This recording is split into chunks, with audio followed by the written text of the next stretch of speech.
All right, everyone, welcome back into another props video. Going to be jumping into the top prop bets here in the NBA today on Thursday. Let's go ahead and jump into it.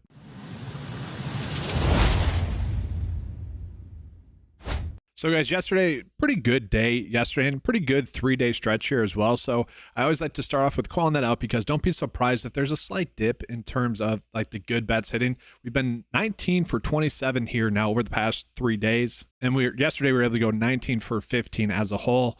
And then you look at some of the other really good prop bets that were popping up. PJ Washington under fantasy score, for example. One that I didn't include on the bet of the day, but was the best bet on the board. That one ended up hitting as well. So good stretch here. Again, don't be surprised if maybe there's a little bit of a dip back to the mean in terms of like expected hit rate for these bets. But let's go ahead and start off with this first game here. We got Boston versus Minnesota. Okay, so what we're going to notice here for Minnesota, really nothing in terms of injury status that we really need to be caring about. Luke Garza, Rob Dillingham, they're not a difference maker. But what is interesting here is that we currently have Jaylen Brown that's listed as day-to-day. He is currently projected to start. Okay, so the expectation is probably that he's going to play. But then we also see Kristaps Porzingis, he's currently listed as expected to sit. We see the expected starting lineup does have Al Horford in the starting lineup. So we'll take a peek at kind of what happens when Porzingis is off the court.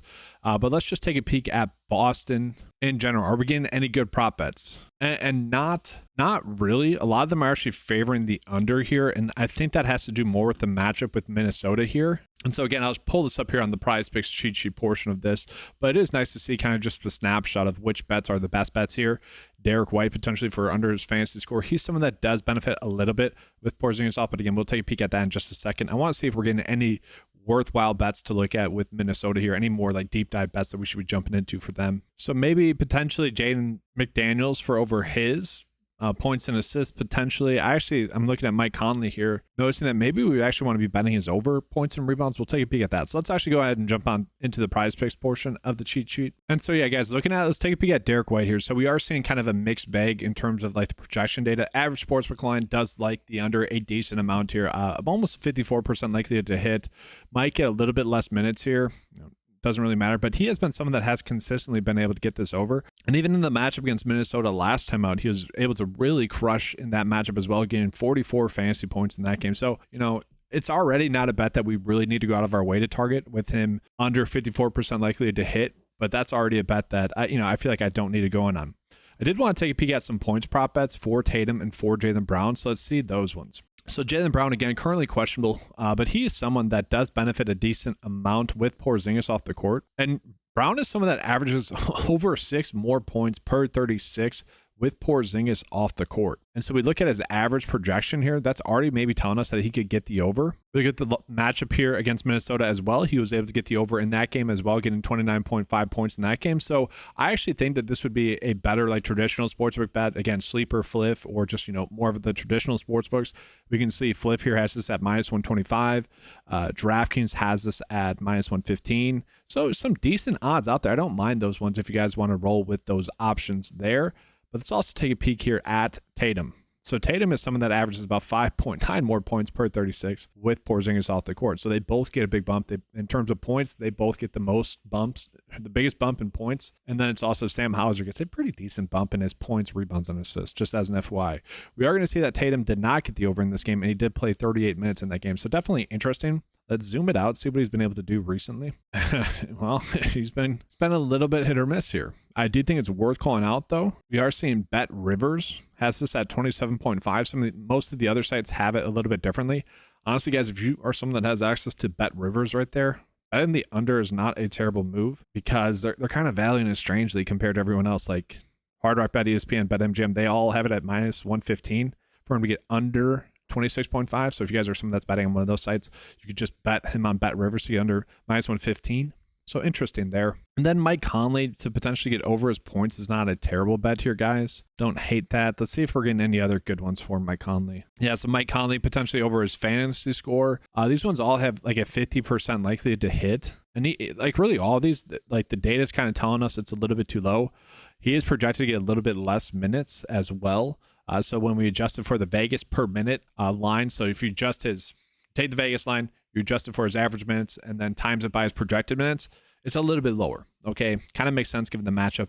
But this game isn't projected to be a blowout. It's only a 4-point spread. And so I'm looking at some of these lines that we're getting from Mike Conley, where all the other data points are telling us to bet the over. Like this one here, points and assists for Mike Conley. I don't hate that, okay? And what we're going to notice here is that we are seeing some differing lines as well. So ESPN Bet has it at 12.5, BetMGM has it at 12.5, Fliff has it at 12.5. So we are seeing some differing lines here. And so at 11.5, I think I'd be fine betting the over here. And so I think I could get there with that bet. All right, so let's go ahead and jump on into this next game here. We got Indiana versus Miami. Now, in this game with Indiana, I think it's important to call out that we do have, well, Aaron Naismith is kind of the biggest one in terms of him still being out in this game. If you look at the projected starting lineup, nothing too surprising there, but it is leading to a lot of minutes here projected for Andrew Nembhard, a big minutes increase. And so if that does end up happening for him, he's someone that we are probably going to be looking at for some over bets. When we scroll down, we're going to notice that we are getting several of like okay bets here as well. It's worth pointing out with Andrew Nembhard, the points and rebounds prop bet is not terrible there. I'm actually kind of fine with that bet. He does get a little bit more of a difficult matchup though against Miami. That's the biggest concern there for sure. And now we go ahead and jump into Miami. Really nothing too crazy in terms of the bets that we're getting here for Miami. Don't really feel the need to go in on any of them too much. Like Bam gets a good matchup for his over rebounds here against Indiana, but Vegas is already adjusting for the matchup pretty well. Same thing with like Duncan Robinson with his points as well. Although he has been getting a minutes increase and his production has been up recently, Vegas is already properly adjusting for the good matchup that he gets. So we can kind of just glance over this game for the most part. Again, I don't mind the Andrew Nembhard bet that we're getting. I think that's fine, but let's go ahead and jump on into the next game here. So we have Brooklyn versus Milwaukee here, guys, and we'll start out with Brooklyn. They're going to be the easier of the two teams, and then we'll jump into more of a deep dive here for Milwaukee. And so looking at, guys, obviously the Brooklyn Nets got back D'Angelo Russell. What's going to happen with him? I kind of expect him to just do what Cam Thomas had been doing, and even Dennis Schroeder, where he's just going to soak up a lot of usage. We see that he is expected to get a slight minutes bump. He gets a good matchup here against Milwaukee as well, but personally, I don't feel the need to go out of my way to really target him or any of these other bets. We are getting Cam Thomas to potentially get his over assist as like an okay bet, so they're kind of suggesting that Cam Thomas might end up playing. Okay, seeing some different reports there on him. I don't know. Probably expecting him to sit. Either way, I don't really think we have anything here for Brooklyn. Let's go ahead and jump into Milwaukee. So guys, it is worth calling out here with Milwaukee. You have Middleton and Giannis, both questionable, but both probable to sit, or both likely to play. Okay, do want to call it as well with Chris Middleton. His minutes have been up recently, which is a good thing. So averaging about 5 more minutes, or he's projected to get about 5 more minutes than what he's been averaging, which is really good. And across the board, we are getting some pretty good bets here for the Bucks. So let's go ahead and jump into the PrizePicks portion of the cheat sheet. Again, guys, if you guys are wondering what this cheat sheet is, this is a new tool on the 9to5 website, available under the More tab. Click on the NBA cheat sheet. That's for 9to5 members only. It's available on the website for just $10 a month. It gives you access to all the tools that are actually available on the 9to5 website. So guys, the first bet that I want to call out to you guys, like if you are someone that maybe bets on, again, Fliff or Sleeper or even Underdog, where you can get a boosted payout for this bet. It's like 1.1x, so not that huge, but still not terrible. So the under per Vegas has a 53% likelihood to hit. That's not good. But then we look at all the other data points that we have coming in, guys. The projection data likes it. We look at the average. That likes it. The VPM, Vegas per minute projection, likes it. DV projection likes it as well. So this is a very solid line, I think, for him to get his over assist. The issue that I have here is honestly the matchup with Brooklyn. The fact that they are going to be like 14-point favorites in this game. Okay, so this game could end up potentially leading to a blowout. And then maybe his minutes are a little bit lower than what we're projecting him to get, but still projected to get 35 minutes. That's good to see. And his last matchup against Brooklyn, got 4 in that game, 38 minutes though, and then strangely enough, 33 minutes, and then was able to get 7. So definitely a mixed bag there. But again, I think that's a good bet on some of these other sites here where the under is so heavily favored. Like DraftKings plus 110 for him to get over this, I'm okay doing that. I think that's a pretty solid bet that we could be rolling with there. And if that's not a bet that you really want to be going out of your way to target, we also have his rebounds and assists, which is not a terrible bet as well. Again, we have several of sites that are, kind of giving us that line as well. The nice part about this bet is it's a better bet for PrizePicks or even Underdog. Underdog's not adjusting this payout since the over is favorited there. And we had Flip here minus 140 there. They're always a little bit more aggressive with their lines. It's kind of crazy. But that's a decent bet that we could be rolling with there as well for Milwaukee. And there's one other bet that I want to call it as well, and that's going to be with Chris Middleton. And actually, Dame Lillard over fantasy score is not bad as well. Maybe we have a little bit of a game stack here. So it is a difficult matchup here, but not difficult. Position-wise, 21st, so not terrible, but obviously not optimal. If we load up on too many Bucks players in a game that's projected to be a blowout, that obviously could lead to bad things where maybe it's just Giannis going off, maybe it's just Dame going off. The likelihood of like all of them going off together in a blowout, I feel like is a little bit reduced. But we are seeing again here where we're being told to bet the over. It's only a 51% likelihood, so a bet that we typically wouldn't make, but all the other data points are telling us to bet the over. So not terrible there as well. But I actually like it with Chris Middleton a little bit more because he also gets a good matchup. Okay, he's projected to get a little bit more minutes, which is driving up a lot of these other data points. But if we look at it, they all like it, the over vastly more. We look at his sample size where he has seen this minutes increase. 31 minutes in the last game is pretty awesome against the Pacers, right? Against Brooklyn earlier on this season, 26 minutes in that game, was able to get 30 fantasy points in that game. We do see another game against Brooklyn earlier on, okay? Only 20 minutes. I think that's worth calling out, and he was still able to get 22.4. So if you add in about 6 more minutes, you should be able to get the over there as well. So I think the fantasy score for Chris Middleton is also a good bet. But now that I'm looking at it, I might be wanting to bet the over there as well with Middleton, maybe Dame, and then also tossing in Giannis for his over rebounds and assists. So with that, let's see if there's any other bets that we could maybe stack with that for Brooklyn, actually. Here we go. So Jalen Wilson, maybe. Jalen Wilson under rebounds and assists, maybe. Or, all right, we're getting a lot of interesting bets here with Jalen Wilson. Let's actually just look at him. All right, so a lot of the data points are actually telling us to bet the unders for him, whether that's PRA. I think I'm fine with that. He gets a tough matchup. His minutes are actually projected to go a little bit lower. Maybe that's because of D'Angelo Russell, and maybe Cam Thomas potentially being active. But he's projected to get 23 minutes in this game. So very interesting there. All the sportsbook lines are agreeing, though, just as an FYI. But we look at this game log, not exactly the best game log against Milwaukee last time out, 13. And then let's just see, did he play Milwaukee as well earlier in the season? So in 3 games against Milwaukee, guys, 0 for 3. So it's a difficult matchup. Very interesting. So the only concern that I have, and I probably should include this in there, is whether or not it's a blowout. I think that's a good thing to have as a snapshot. Maybe he does get an additional run in a blowout, but Brooklyn has been a team that has really just spread out their minutes regardless. So I think we have a good game stack. Let's actually show you guys kind of my thoughts there. All right, so what I'm looking at here, guys, would then just be, Giannis for over his rebounds and assists, Chris Middleton over his fantasy score, Dame Lillard over his fantasy score, and then Jalen Wilson over his points and rebounds. And let's face it, guys, if we're getting a little bit more D'Angelo Russell defense, that should be pretty good for the Bucks as a whole, specifically with Damian Lillard, where the matchup had been a little bit more difficult than compared to like Ford Middleton or Giannis. So worth calling that out. I do like that game stack. All right, guys, so let's go ahead and jump on into this next game. We got OKC versus the Clippers, and right now, as it sits, we're really not getting that many good prop bets. The one that we are getting is going to be SGA for under his assist. That's a good EV bet, actually, on paper right now. It gets a matchup where, it kind of suggests where he could be under, given the matchup. 23. It's the best EV bet that we have. Worth calling out that the projection data likes the over. If you adjust it for his projected minutes, he should be able to get the over as well. So maybe not a lock and load bet, but as always, guys, if we are getting a good bet based off of Vegas, I think that we should be trusting Vegas, and we probably should be betting the under there. If Vegas is telling us to, we probably should be doing it. Like I said yesterday, a bet like that with PJ Washington, for example, where I said, yes, I'm definitely betting the best bet on the board. That's always going to happen. Just the volume that I have on that bet for that day, that's going to be a little bit reduced, if that makes sense. All right, let's go ahead and jump on into this next game as well. We got Philadelphia versus Golden State. Another game in which I don't really think we're getting too many big edges here. We could potentially for Philly. They are kind of questionable here, and B currently questionable. Obviously, if he were to end up sitting, that could lead to a little bit more playing time for someone like PG. He is projected to get more minutes. Paul George's. Let's see. Are we getting any good prop bets for Paul George in regards to his over minutes? Maybe here, guys. Over 5.5 rebounds there with Paul George. Gets a good matchup with Golden State. Most of the data points are telling us to bet the over. That's not a terrible bet to go in on. I'm okay with that one. Let's see. Are we getting any for Golden State here? Injury news-wise, Pods is out. Draymond expected to play. Curry questionable. But Pods being out, so that's going to lead to Jackson Davis getting a little bit more run. Andrew Wiggins getting a little bit more run. Maybe Curry gets a little bit more. Dennis Schroeder not expected to get that much run. Interesting there.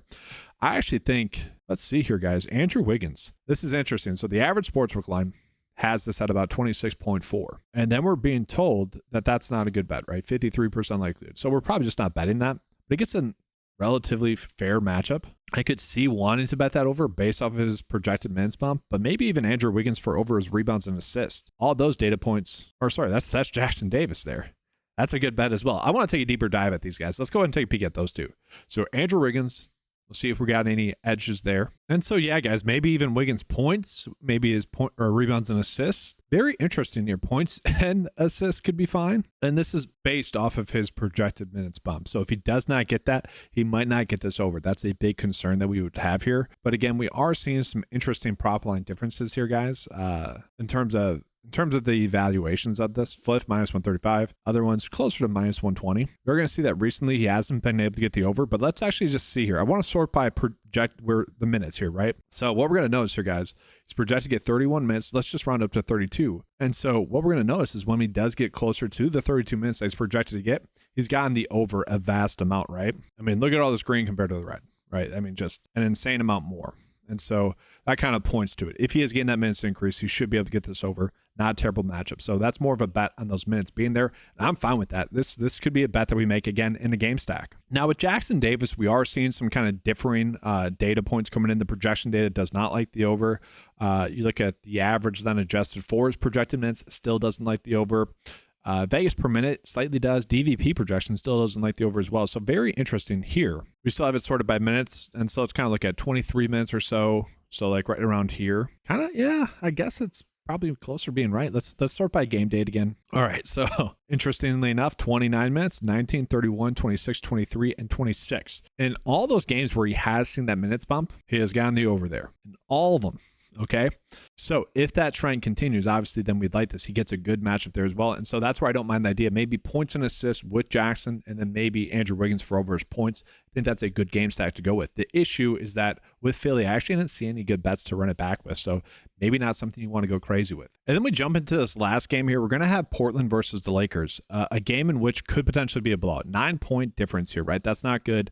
Over and under is basically about the same that you'd want. But looking at it, guys, we are getting some decent news here. So Jeremy Grant's going to be out. With Jeremy Grant out, we see Anthony Simons get a real bump in his production as a whole, specifically his fantasy score, and Kamara does as well. Denny Abdia is someone that gets a good minutes bump as well. His production does spike a little bit. And so looking at some of the bets that we're getting here, like Kamara, we're seeing his points, rebounds, and assists be a bet that kind of Vegas is telling us to do. I'm on board with that. We see Anthony Simons with his fantasy score being told to bet the over with. I'm on board with that. DeAndre Ayton, I don't know if we need to get there. So we'll take a deeper dive at those, but let's see if we're getting any good ones with the Lakers as well. Prop bet wise, Max Christie is expected to see a big bump in his projected minutes. Is there any reason why? Everyone's kind of been starting. Okay. I'm okay with that, I guess. Are we getting any good bets from him? No, his fantasy score is a little bit high because of that. He gets a good matchup, though. Interesting. So let's take a peek at Christie, and then we'll take a peek at those Portland bets as well. We'll start with Christie. So, yeah. Max Christie gets a great matchup here against Portland, guys. I want to see his game log just in general. We'll click on fantasy score. Vegas not really liking this. I would love Vegas to agree. Maybe we could go with the points and assists instead. Maybe that'd be the route to go. And interesting enough, guys, his assist line here is at 1.5. His points line is at 8 as well on PrizePicks. So when we combine it together, we're not losing out on edge. Typically speaking, that points and assist line would be bumped to 10. And so I actually don't mind that. Let's actually take a peek at this one instead. So lately he has kind of seen that minutes increase, has been pretty much hit or miss with that. So don't exactly love that. So really we'd have to be looking at this matchup with Portland. Let's see, has he played Portland? He has in that game 26 minutes. Yeah, so I don't know if we need to get there with Christie, actually, unfortunately. Let's see, any fantasy score. I just want to see his game log as well. A little bit better there with his fantasy score. Maybe not as much so, but let's take a peek at those other guys. Let's take a peek at Simons. Again, he is someone that will benefit there with Grant off the court. There's about 4 more fantasy points per 36. And so the average is not really adjusting for that, even though he might get a slight minutes bump, but that's fine. So we see that average only about 28.3. That's fine. I'm okay with that. If he gets a little bit more of a minutes bump here, he should be someone that is able to get the over. I want to see for him against the Lakers. Have we seen that recently? 21 points in that game. Fantasy points, that's not that good. But again, he is someone that sees a pretty big bump in his production with Jeremy Grant off the court. So not terrible, but not a lock and load. And then let's take a peek at Kamara. Maybe potentially he's over points, rebounds, and assists. Just want to take a deeper dive in this one. We're going to see that his has been pretty solid, recently as well. So like that aspect of it. Through and through, all the sportsbooks are kind of agreeing with it. Basically the same lines across the board. Some are actually favoring a little bit more than the 52.6% edge on average that we're seeing. So interesting there. Against the Lakers in that game, 14. So basically right there as well. Obviously 15 there. Not terrible. But but maybe not a bet that we need to go crazy with there as well. The unfortunate side, guys, is right now NBA wise, like if we just zoom out, if we take Kamara out of this, as I'm recording this video, we are getting one good bet, right? That's the issue for PrizePicks in general. So SGA under assist, I know the data kind of likes the over, not a bet that you would want to get a lot of volume with, but still one of the best bets on the board. If you guys want to use that one, by all means, go with it. We are getting some okay college basketball prop bets. And so, guys, about to get into the 9 to 5 bets of the day here for Underdog and PrizePicks. Just covering the best NBA bets. If you guys want to see more bets that are available, obviously, I just mentioned kind of tease the college basketball bets. We are getting some decent edges there between PrizePicks and Underdog. If you guys are a 9 to 5 member, just make sure to be checking those out as well. We have a couple of million opportunities I think we could run out currently. That might change by the time this video is uploaded. If you guys are not a 9 to 5 member and you want to become one, get access to that PrizePicks and Underdog cheat sheet, as well as fantasy golf, guys. It's back. I love fantasy golf. It's a big thing. I have my own 9 to 5 golf YouTube channel. If you guys want to check that out, that's actually a video that if you guys go to the channel, or that's a page that's linked to this channel. That YouTube channel is linked to this channel. So if you go to the main YouTube page here for 9 to 5 Sports, you'll see that linked as well, but just type in 9 to 5 Sports Golf or 9 to 5 Golf. It should pop up there as well. So if you guys want to check that out, make sure to do that as well. All right, let's get into the picks. All right, guys, getting into the 9 to 5 bet of the day here for the NBA. Now, this is going to be on Underdog. I wanted to call these out because these are two bets that I do like a decent amount, but the lowers are definitely favorited. So we might as well take advantage of the outliers there in terms of the data's telling us, probably like the over a little bit more, even though Vegas is telling us to bet the under. So it's a decent way to get an edge. Again, I think these are better like bets for like DraftKings or FanDuel, some of those sports books a little bit more, but not a terrible spot to go here on Underdog. And then for PrizePicks, kind of more just recapping the kind of game stats that I like there. Like the issue with a day like today where as I'm recording this video, we're not exactly getting that many great bets. Like, shouldn't exactly be on the bet slip per se. Like, this should not be the bet of the day, this bet slip. But these are the favorite bets that I like together, if that makes sense. We are attacking that, potential edges that we're getting with that Brooklyn-Milwaukee matchup. But we're also attacking maybe Andrew Wiggins and Jackson Davis, where they should get a big minutes bump and a decent matchup there against Portland, and kind of stacking that together there as well. So hopefully that makes sense. That's my way of saying, like, if you guys don't like one of those bets, don't feel the need to put it in there. Maybe you can make it a 5 slip bet instead. You could go with that route as well. All right, that's going to be all, guys. Thanks for watching. Good luck with all your bets today. Again, if you guys want access to any of the tools, head on over to 9to5sports.com. Get access for an insane value of just $10 a month. Thanks for watching, guys. Leave a like, leave a subscribe. And as always, let's keep cashing.